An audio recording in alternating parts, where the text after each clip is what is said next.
setiap hari seperti embun pagi sejukkan hati. Ucapkan syukur, Tuhan Yesus baik, biar kita tahu perkataan yang baik. Tuhan sediakan kebutuhanku, Dia akan cukupkan semua yang ku perlu. Dia sembuhkan semua sakitku, berikan damai sejahtera yang lampaui akalku. Tuhan buka jalan, pimpin semua langkahku. Dia tiang awan dan tiang apiku. 1 Tawarik pasal 23. Beginilah firman Tuhan. Setelah Daud menjadi tua dan lanjut umur, maka diangkatnya Salomo menjadi raja atas Israel. Ia mengumpulkan segala pembesar Israel, juga para imam dan orang-orang Lewi. Lalu dihitunglah orang-orang Lewi yang berumur 30 tahun ke atas, dan jumlah orang-orang mereka dihitung satu demi satu. Ada 38.000 orang. Dari orang-orang ini 24.000 orang harus mengawasi pekerjaan di rumah Tuhan. 6.000 orang harus menjadi pengatur dan hakim. 4.000 orang yang menjadi penunggu pintu gerbang. Dan 4.000 orang menjadi pemuji Tuhan dengan alat-alat musik yang telah kubuat untuk melakukan puji-pujian, kata Daud. Juga Daud membagi-bagi mereka dalam rombongan menurut anak-anak Lewi, yakni Gerson, Kehat, dan Merari. Termasuk orang Gerson ialah Ladan dan Simei. Anak-anak Ladan ialah Yehiel, seorang kepala, serta Zetam dan Yoel, 3 orang. Anak-anak Simei ialah Selomit, Haziel, dan Haran, 3 orang. Orang-orang inilah yang menjadi kepala puak Ladan. Anak-anak Simei ialah Yahat, Ziza, Yeus, dan Beria. Itulah anak-anak Simei, 4 orang. Yahat ialah kepala dan Ziza orang kedua. Tetapi Yeus dan Beria tidak mempunyai banyak anak. Maka mereka merupakan hanya satu puak dengan satu jabatan. Anak-anak Kehat ialah Amram, Yishar, Hebron, dan Uziel, 4 orang. Anak-anak Amram ialah Harun dan Musa. Harun ditunjuk untuk mengurus apa yang maha kudus, dia dan keturunannya, sampai selama-lamanya, untuk membakar korban di hadapan Tuhan, untuk melayani dia, dan untuk memberi berkat demi namanya, sampai selama-lamanya. Anak-anak Musa, abdi Allah itu, digolongkan kepada suku Lewi. Anak-anak Musa ialah Gersom dan Eliezer.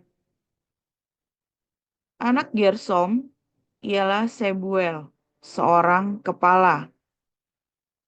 Anak Eliezer ialah Rehabia, seorang kepala. Eliezer tidak mempunyai anak-anak lain, tetapi anak-anak Rehabia luar biasa banyaknya. Anak Yishar ialah Selomit, seorang kepala. Anak-anak Hebron ialah Yeria, seorang kepala. Amaria, anak yang kedua. Yahaziel, anak yang ketiga. Dan Yekameam, anak yang keempat. Anak-anak Uziel ialah Mika, seorang kepala. Dan Yisia, anak yang kedua. Anak-anak Merari ialah Mahli dan Musi. Anak-anak Mahli ialah Eleazar dan Kis. Ketika Eleazar mati, ia tidak mempunyai anak laki-laki, hanya anak perempuan. Lalu anak-anak Kis, saudara sepupu mereka, mengambil mereka menjadi istri. Anak-anak Musi ialah Mahli, Eder, dan Yeremot, 3 orang.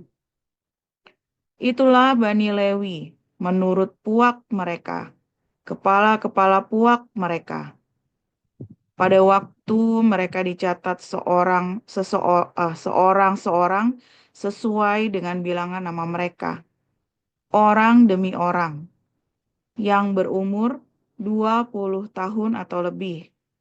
Merekalah yang harus melakukan pekerjaan untuk ibadah di rumah Tuhan.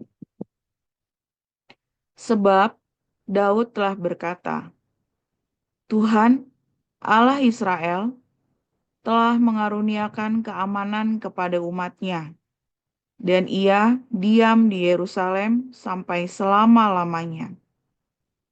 Dengan demikian, tidak usah lagi orang Lewi mengangkat bait suci dan segala perkakas yang dipakai untuk ibadah di situ.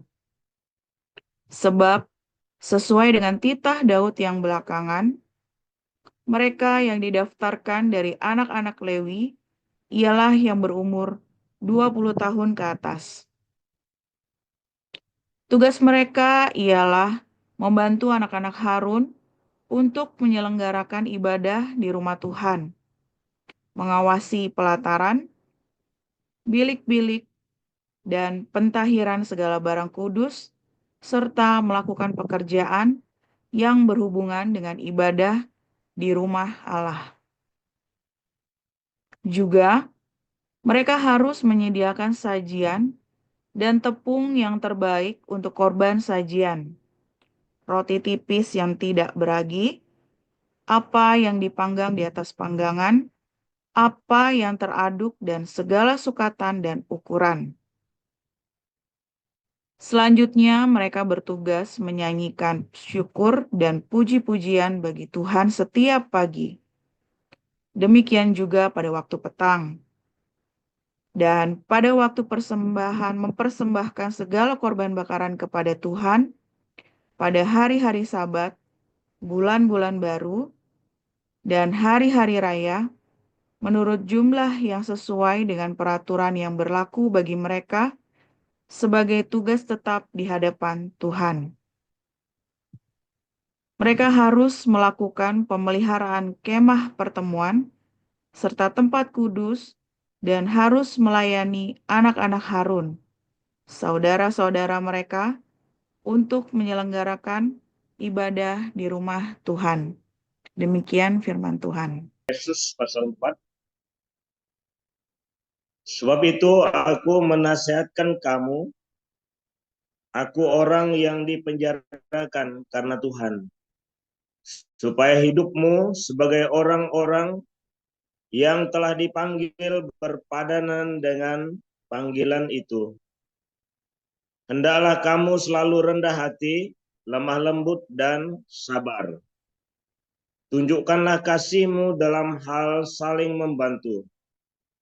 dan berusahalah memelihara kesatuan roh oleh ikatan damai sejahtera, satu tubuh dan satu roh, sebagaimana kamu telah dipanggil kepada satu pengharapan yang terkandung dalam panggilanmu. Satu Tuhan, satu iman, satu baptisan, satu Allah dan Bapa dari semua, Allah yang di atas semua dan oleh semua dan di dalam semua. Tetapi kepada kita masing-masing telah dianugerahkan kasih karunia menurut ukuran pemberian Kristus. Itulah sebabnya kata Nas, tak kala ia naik ke tempat tinggi, ia membawa tawanan-tawanan, ia memberikan pemberian-pemberian kepada manusia. Bukankah ia telah naik? Berarti bahwa ia juga telah turun ke bagian bumi yang paling bawah. Ia yang telah turun, ia juga yang telah naik jauh lebih tinggi daripada semua langit untuk memenuhkan segala sesuatu.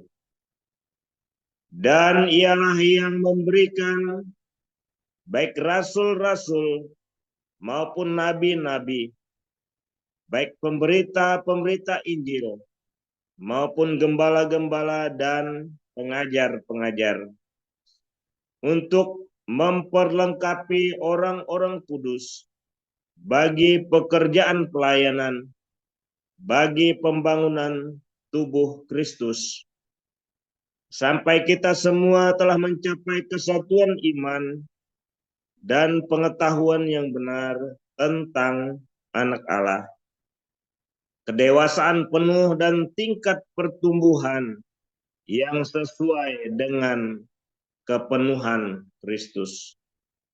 Sebab kita bukan lagi anak-anak yang diombang-ambingkan oleh rupa-rupa angin pengajaran, oleh permainan palsu manusia dalam kelicikan mereka yang menyesatkan, tetapi dengan teguh berpegang kepada kebenaran di dalam kasih kita, bertumbuh di dalam segala hal ke arah Dia, Kristus, yang adalah kepala. Daripadanya lah seluruh tubuh yang rapi tersusun dan diikat menjadi satu oleh pelayanan semua bagiannya, sesuai dengan kadar pekerjaan tiap-tiap anggota, menerima pertumbuhannya dan membangun dirinya dalam kasih. Sebab itu kukatakan dan kutegaskan ini kepadamu di dalam Tuhan. Jangan hidup lagi sama seperti orang-orang yang tidak mengenal Allah dengan pikirannya yang sia-sia dan pengertiannya yang gelap, jauh dari hidup persekutuan dengan Allah, karena kebodohan yang ada di dalam mereka dan karena kedegilan hati mereka. Perasaan mereka telah tumpul sehingga mereka menyerahkan diri kepada hawa nafsu dan mengerjakan dengan serakah segala macam kecemaran. Tetapi kamu bukan demikian. Kamu telah belajar mengenal Kristus, karena kamu telah mendengar tentang Dia dan menerima pengajaran di dalam Dia menurut kebenaran yang nyata dalam Kristus, yaitu bahwa kamu berhubung dengan kehidupan kamu yang dahulu, harus menanggalkan manusia lama yang menemui kebinasaannya oleh nafsunya yang menyesatkan, supaya kamu dibaharui di dalam roh dan pikiranmu, dan mengenakan manusia baru yang telah diciptakan menurut kehendak Allah di dalam kebenaran dan kekudusan yang sesungguhnya. Karena itu, buanglah dusta dan berkatalah benar seorang kepada yang lain, karena kita adalah sesama anggota. Apabila kamu menjadi marah, janganlah kamu berbuat dosa. Janganlah matahari terbenam sebelum padam amarahmu. Dan janganlah beri kesempatan kepada iblis. Orang yang mencuri, janganlah ia mencuri lagi. Tetapi baiklah ia bekerja keras dan melakukan pekerjaan yang baik dengan tangannya sendiri, supaya ia dapat membagikan sesuatu kepada orang yang berkekurangan. Janganlah ada perkataan kotor keluar dari mulutmu, tetapi pakailah perkataan yang baik untuk membangun di mana perlu, supaya mereka yang mendengarnya beroleh kasih karunia. Dan janganlah kamu mendukakan Roh Kudus Allah yang telah memeteraikan kamu menjelang hari penyelamatan. Segala kepahitan, kegeraman, kemarahan, pertikaian dan fitnah hendaklah dibuang dari antara kamu. Demikian pula segala kejahatan. Tetapi hendaklah kamu ramah seorang terhadap yang lain, penuh kasih mesra dan saling mengampuni, sebagaimana Allah di dalam Kristus telah mengampuni kamu. Demikian firman Tuhan. Haleluya, firman Tuhan selalu baru setiap hari ketika kita menantikan Tuhan, ya saudara ya, dengan penuh cinta, penuh pengharapan, dan jangan lupa berbuat baik. Saudara, para pelayan Tuhan ini, ya saudara ya, harus ada, kita punya struktur di dalam pekerjaan, ya di dalam yayasan-yayasan kita. Nah, saudara yang para pengurus, apakah saudara pernah berpikir, pernahkah Anda pernah membayangkan, Anda semua para pengurus dan para pengajar yang sudah membawakan firman Tuhan termasuknya, bahwa Anda adalah pejabat, di dalam gereja. Itu Anda adalah orang-orang yang menjabat sesuatu pelayanan, ya, di dalam tubuh Kristus. Nah, kalau Anda menjabat sesuatu di dalam tubuh Kristus, maka Anda sedang menjadi bagian dari orang-orang yang dianggap ya lebih matang, lebih dewasa. Ya, saudara ya. Jadi, kalau ada sesuatu, Anda yang lebih dewasa. Ya, lebih dewasa itu benar-benar lebih dewasa ya.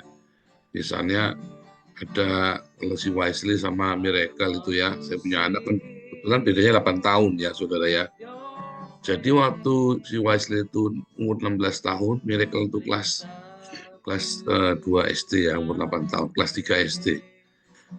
Nah, waktu itu Wesley sudah kelas 2 SMA ya.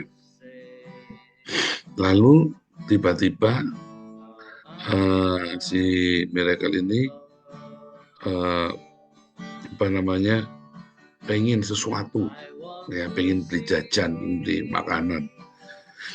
Nah, kemudian Wesley punya saudara, dia punya makanan yang dia pengen.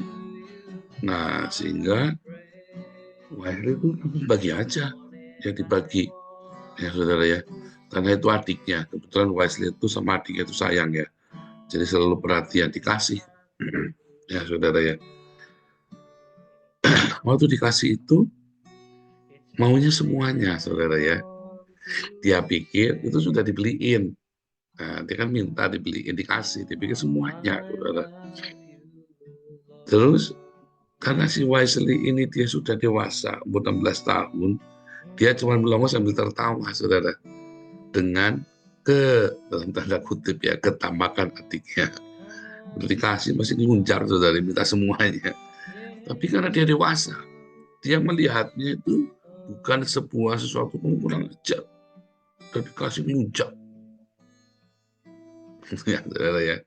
Si Wesley ini malah ketawa. Dia itu malah menganggap ini adalah sesuatu yang lucu. Sesuatu yang terus kasih tahu. Ya, terus kasih tahu.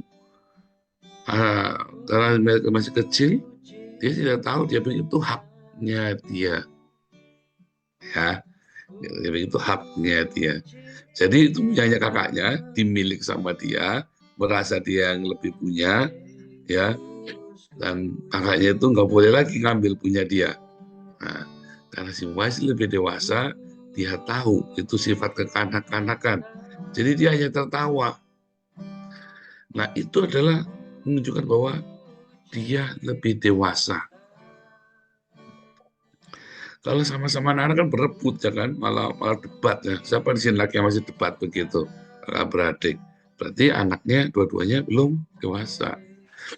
Ya, maka si Wesley ini kalau dia memberi contoh pada adiknya, ya, memberi contoh setiap kali dia pergi sesuatu dia tahu adiknya suka ini, maka dia mampir ke Alfamart atau Indomart dia beli, saudara, makanan buat adiknya, selalu ya, selalu begitu tiap hari kalau pulang sekolah. Nah, itu seperti itu. Maka adiknya karena memberi contoh mau berkorban. Kalau dia punya sesuatu pasti dibagi buat adiknya. Ya selalu begitu. Jadi adiknya ini ngikut, ya dengan tanpa nggak ada yang ngajari, pokoknya ngikut. Kalau punya sesuatu maka dia bagi sama kita. Ada contoh, ada teladan, dibagi ya. Nah kita ngamatin ya, yang seperti itu kan kita mengamatin ya. Karena saya pendeta dari Pasukan 9 ya, terbiasa lihat ya perilaku kehidupan orang. Nah, buat saya itu menarik ya, bagaimana hubungan, kenapa dua anak ini bisa seperti itu, saling berbagi ya, dan memberi contoh. Ya. Suatu ketika si Wesley itu dengan terburu-buru ya, tanpa sengaja dia nutup pintu, buru-buru sambil lari ya, lompat ke mobil itu, ceder begitu ya. Adiknya tangannya kejepit pintu, tapi hanya ujungnya. Ya, akhirnya nangis, saudara ya. Tanpa sengaja saya marah, saudara ya, saya marah. Kenapa kamu tidak berhati-hati? Itu kan adikmu kasihan, nanti kalau tangannya putus bagaimana? Ya, saya marah sekali waktu itu ya. Si Wesley menangis, saudara ya. Itu udah SMA kelas 2. Si Wesley menangis. Ya, karena dia tidak menangis karena dimarahi saya, tidak, saudara. Dia sadar kalau adiknya tangannya putus beneran gimana tuh? Adik kesayangannya dia. Nah, itu dewasa tuh, saudara. Dia tidak menangis karena dimarahin saya, karena dia ketakutan. Enggak, saudara ya. Wesley menangis karena iya dia sadar. Dia salah. Ya. Dan yang dia sayang itu nanti akan terluka. Nah, itu dewasa tuh, saudara. Ya. Ketika kamu berbuat salah, kamu ditegur, dan kamu tersadar langsung. Itu namanya dewasa. Bukannya kalau ditegur malah eyel-eyelan, malah ini ya, saudara. Banyak orang ditegur, ya saudara ya, yang lebih tua, malah ngeyel, dia lebih pintar, saudara ya. Saya berapa kali ada beberapa pengurus, saya tegur ya, malah dia ngajari saya. Kadang-kadang, saya yang kepalanya, malah saya yang diajarin. Yang kadang-kadang tragisnya saya lebih tua lagi ya. Saya lebih tua juga. Saya tegur malah dia ngajari saya. Nah, itu namanya tidak dewasa. Tidak dewasa. Kalau ada saudara kita yang lebih tua atau dianggap senior atau dia sudah sebagai pengajar atau dia sebagai pengurus menegur Anda diam dulu. Diam dulu, jangan bereaksi, saudara ya. Walaupun Anda nggak setuju. Walaupun Anda nggak setuju. Sebab ketika Anda langsung nyamber, saya mah orangnya begitu, berarti kamu tidak dewasa. Walaupun kamu memang orang yang begitu, belak-belakan. Namanya bukan belak-belakan, namanya kamu nyolok kamu tuh, yang nyamber, nggak bisa kamu, nggak kenaan. Belajar kalau ada sesuatu, ada diam dulu, dengarkan dulu, amatin dulu, bener nggak? Gitu ya. Jangan langsung bereaksi. Jangan kalau ada segala sesuatu yang Anda tidak setuju langsung bereaksi. Diam dulu, saudara. Jangan-jangan Anda ya nggak setuju bukan gara-gara idenya yang tidak baik, tapi Anda nggak setuju karena Anda nggak suka sama orangnya, sentimen. Nah, itu kalau Anda langsung nyamber, namanya Anda tidak dewasa tuh. Ya, Anda tidak dewasa. Anda kalau ada sesuatu ide yang Anda berbeda, Anda kasih usulan, lalu ditolak usulanmu, Anda marah, itu namanya Anda tidak dewasa. Sekalipun usulanmu itu yang paling benar, ya, sekalipun kamu tahu kamu itu paling benar, ya, itu namanya kalau terus kamu marah, itu namanya kamu tidak dewasa. Saudara, saya seringkali memberikan usulan-usulan kepada yayasan, ya. Nah, sekadang ya usulan saya nggak diterima, walaupun saya tahu, aduh kamu salah. Cuma saya nggak maksa, saya biarin. Begitu nanti sudah salah, ya nanti saya ingatkan kembali. Bukan saya mau ungkit-ungkit, tapi saya ingatkan kembali. Dan kita cari solusi, bukan mencari dulu. Kalau kamu dengerin saya kan nanti dulu, percuma. Sekarang kita cari solusinya. Berapa kali saya memberikan usulan kepada yayasan, ya, tapi tidak diturutin. Ya, pada Bu Vivin, Pak Alek, pada Galarua, akhirnya mereka nggak bisa berkembang, ya kan? Lah, saya ini kalau ngasih usulan itu bukan asal usulan sembarangan, saudara ya. Saya pasti akan bertanggung jawab dengan perkataan saya. Saya ngerti yang saya ngomong.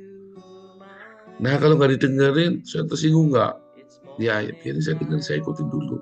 Dasar asal penolakanmu apa? Asal penolakan apa? Nah, yang saya nggak suka, ketika kamu bilang iya, lalu di belakang kamu nggak lakukan. Nah, itu saya akan komplain. Kamu kalau bilang nggak mau, nggak apa-apa. Jangan kamu bilang iya, lalu kamu kumpul merasa di saya, terus kamu, nah itu namanya tidak dewasa. Segala pekerjaan kita tiap hari, ya, Anda semua pengurus bukan pengurus, pengkhotbah yang bukan pengkhotbah, Anda yang Anda ikut yang di Hagios Bible College maupun Anda yang jemaat awam yang tidak pernah ikut pelajaran Alkitab secara komprehensif di tempat kita. Anda mendengarkan setiap hari firman Tuhan yang sama. Setiap hari Anda mendengarkan firman Tuhan yang sama. Ya. Dan firman Tuhan yang saya sampaikan itu berseri. Ada urutannya, sebuah pertumbuhan. Ya. Maka Anda akan menerima, menangkap apa yang Tuhan katakan setiap hari dalam hidup kita. Ya. Sesuai dengan kamu mau melakukan apa enggak. Kamu akan menjadi dewasa ketika kamu dengar firman Tuhan dan langsung lakukan. Kamu akan cepat dewasa. Kamu akan cepat berbuah, bertumbuh. Yang saya harapkan para pengurus dan teman-teman yang sudah ikut kelas-kelas kita mendengar firman Tuhan dan langsung melakukannya lebih daripada orang yang awam. Sayangnya nggak begitu ya. Saya kadang-kadang sedih. Saya melihat alumni HBC atau alumni kelas kita ada kesenggol dikit, mutung. Padahal sudah diajarin mengampuni, mengasihi, memberkati. Sudah diajarin bagaimana cara berkonflik yang benar. Berkonflik yang benar, jangan pernah menjelek-jelekan lawanmu. Siapa yang menjelekkan lawanmu, dia kalah sudah. Ya kan? Itu bukan teori. Kamu coba saja, kalau tidak percaya, kan sudah tak kasih contoh. Nah, itu kadang-kadang saya memberi contoh, lalu Anda bilangnya saya tungkit-tungkit lagi. Bukan. Contoh, saya dengan Saifuddin, kita konflik. Saya diam. Saifuddin tiap hari barking, yang menyalak terus, saya dihina, dihajar dengan Yosua Tewu. Akhirnya, yang habis dia sendiri. Ya kan? Konflik saya dengan para apologet yang menghina saya diam, saudara. Kalau saya tegur orang, saya tegur langsung to the point. Nggak pakai sindir-sindiran. Ini salahnya di sini. Buktinya ini. Udah. Ya, tetapi saya dihajar terus. Sudah, kita diam saja. Habis mereka, saudara. Ya kan? Kita diam saja kalau lagi difitnah. Kita kemarin difitnah sama internal kita sendiri. Ya buat percandaan saja, nggak usah buat marah-marah. Habis mereka semua yang fitnah kita. Nah, itu saya memberi contoh. Nah, Anda nggak lakukan. Karena Anda pemikirannya, oh si Paul pamer. Oh si Paul ini ungkit-ungkit. Kan, saya lagi ngasih contoh di depan matamu, tak congorkan ini loh. Kalau kamu nggak percaya. Kalau kamu sedang berkonflik, jangan pernah menjelek-jelekan lawanmu. Ngomel radio masyarakat, kau pengumuman kemana-mana. Kan contoh tak ajarin. Kalau kamu ingin sukses dalam bekerja, rajin saja tidak cukup. Tapi kamu harus rajin. Rajin saja tidak cukup, jujur saja tidak cukup. Kamu harus rendah hati. Ketemu ada orang pengangguran. Ya, saya ajarin, komplainnya setengah mati sama saya. Tiap hari dengarkan firman Tuhan di sini. Saya cekelan batuk. Kamu dengarkan firman Tuhan, tidur. Makanya diulang lagi kalau siang saya cekot buat tak ulang sendiri punya saya kok. Saya ngomong saja ini tak ulangi lagi. Buat saya sendiri, saudara. Beneran, saudara ya, saya bilang nggak cukup kamu rajin. Nggak cukup kamu jujur. Kamu kudu rendah hati. Saya bukan penjilat, Pak. Kamu sudah tak kasih tahu bedanya penjilat dengan orang rendah hati. Ya, orang rendah hati, ya, dia akan dengarkan atasannya. Setuju nggak setuju, ikutin dulu. Saya bukan penjilat, Pak. Salah, kamu sombong. Sudah diajarin. Bedanya sama penjilat apa? Sama kan? Berusaha menyenangkan atasan, berusaha menurut sekalipun tidak sesuai dengan hati kita. Saya bukan penjilat, Pak. Kalau penjilat, ketika kamu melihat ada di bawah kamu injak. Sama di atas, kamu cari muka, di bawah kamu injak. Yang lebih lemah dari kamu, itu penjilat. Kalau orang rendah hati, yang di atas, kamu tetap mengedifikasi, menghormati. Yang di bawah, kamu tetap respect. Dengan perlakuan yang sama. Itulah bedanya penjilat dengan orang rendah hati. Jadi kalau kamu tidak setuju dengan atasan, lalu kamu tabrak, alasannya kamu bukan penjilat, sebetulnya bukan kamu penjilat, kamu itu orang yang sombong dan degil. Iya kan? Siapa di sini? Para diaken-diaken yang atas, para koordinator sudah kasih instruksi, masih malah dihajar, dilabrak, saudara. Kamu pikir mimpin itu gampang? Lakukan dulu, jalanin dulu. Sambil didiskusikan, dievaluasi. Belum lagi jalan, sudah banyak komplain lagi. Saya bukan penjilat, Pak. Nah, itu repot, saudara. Kan tiap hari dengan firman Tuhan yang sama. Iya kan? Lalu kenapa nggak bisa berubah? Karena para pengurus yayasan juga tidak memberikan contoh kerendahan hati yang sama. Ya, kita memberikan teladan, saudara. Semua. Saya mau bikin satu games ya, program. Para pengurus ya berlomba latihan ya, berkonflik diam. Iya saudara, nanti ya kalau berkonflik diam, jangan menjelek-jelekan lawan. Kalau ada sesuatu yang kamu tidak setuju, ada level-levelnya saudara ya. Nanti saya bikin programnya, kurikulumnya ya, kurikulum pendidikan karakter. Kamu lulus, sebetulnya kamu ikut kelas evangelis, apologetik, sampai kelas profetik, apostolik, profetik, seharusnya bahkan sampai HBC, kamu akan menemukan itu bukan supaya kamu paham teologi, bukan saudara. Kamu ikut kelas-kelas ini sama seperti kamu ikut pelatihan kepribadian hidupmu, saudara. Ya, ini pelatihan hidup, itu yang saya sarikan dari pengalaman hidup saya. Saya ini kan orang yang petakilan, nabrak sana nabrak sini. Makin banyak salahnya, saya makin ngerti salahnya di mana, dan saya ajarkan kepada Anda harusnya begini nih. Kalau kamu ikuti setiap program kita, dengar, lakukan, kamu akan punya satu skill, ya soft skill yang luar biasa. Masalahnya, kamu harus praktek. Ini bukan teori. Teori kalau kamu cuma lakukan saja, kelihatannya mustahil, kelihatannya tidak mungkin, kelihatannya terlalu. Enggak, saudara. Contoh, mengampuni gampang enggak? Pendeta-pendeta bilang mengampuni itu susah. Ya, kita harus begini, harus begitu. Saya bilang, mengampuni itu gampang. Yang bikin susah itu gengsimu. Ya kan? Mengampuni itu gampang. Siapa bilang mengampuni itu susah?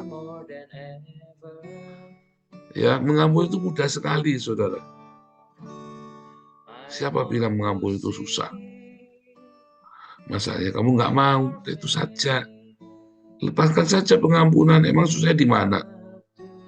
Ya kan? Malah kamu bikin susah dirimu sendiri. Kalau kamu punya rendah hati itu gampang. Perlakukan atasanmu dengan respek. Perlakukan anak buahmu atau orang-orang yang miskin atau orang yang di bawah kondisinya dengan respek. Itulah bedanya orang rendah hati dengan pecundang, orang sombong. Orang sombong itu hanya respek sama atasan, tapi sama orang yang di bawahnya diinjak. Iya kan? Itu kan hal-hal yang sepele yang bisa kamu lakukan tiap hari. Kamu tuh harus belajar ya untuk bisa melakukan terus tiap hari. Dengar, lakukan. Nah, kalau para pejabat, para pengurus di dalam komunitas kita, levelmu ada di sana, ada di teladan. Jadi kalau ada apa-apa, ada orang komplain, kamu jangan berdasi kejang-kejang. Ada orang kritik kamu langsung kejang-kejang, biarkan. Sekalipun kadang-kadang kurang ajar kritiknya, kita tahu. Kita juga nggak buta, kita juga tahu itu kurang ajar. Cuman kita diam. Karena apa? Karena kita dibiasakan diam dulu, pahami dulu apa sih yang mau dia ngomong. Oh, ternyata nggak ada isinya. Ya sudah, kita ngomong dengan tegas. Oh, jangan-jangan maksudnya begini, ternyata kita salah. Gitu ya. Kalau semua pengurus belajar untuk dewasa, ya, semua pengurus jangan mutungan. Kalau ada pendapat yang berbeda denganmu, jangan mutung. Dengerin dulu, jalanin dulu, sepakatin. Ketok palu, oke kita sepakat ini. Begitu nggak disepakat, ya aku tak cari dana sendiri. Lah, nah itu saudara. Kadang-kadang ya. Lalu ngapain kita bikin pengurus? Kalau gitu mau bikin aja yayasan sendiri. Ya. Itu beneran saudara, kita banyak kalimat begitu ya. Nah, itu tadi ya. Ditanyain, tersinggung. Nggak percaya sama saya, bukan nggak percaya, memang cuma nanya kok. Donatur nanya, kalau begini caranya bagaimana, tujuannya apa, marah. Ya pengurus sudah memberikan contoh yang nggak baik, lalu bagaimana orang-orang di bawahnya. Padahal orang-orang ini udah ikut kelas saya dari kelas evangelis sampai profetik lengkap. Aneh ya. Saya tuh aneh loh saudara. Lalu kamu dengarkan firman Tuhan kemarin, pada kemana tuh firman Tuhan ya? Mari kita lakukan firman Tuhan.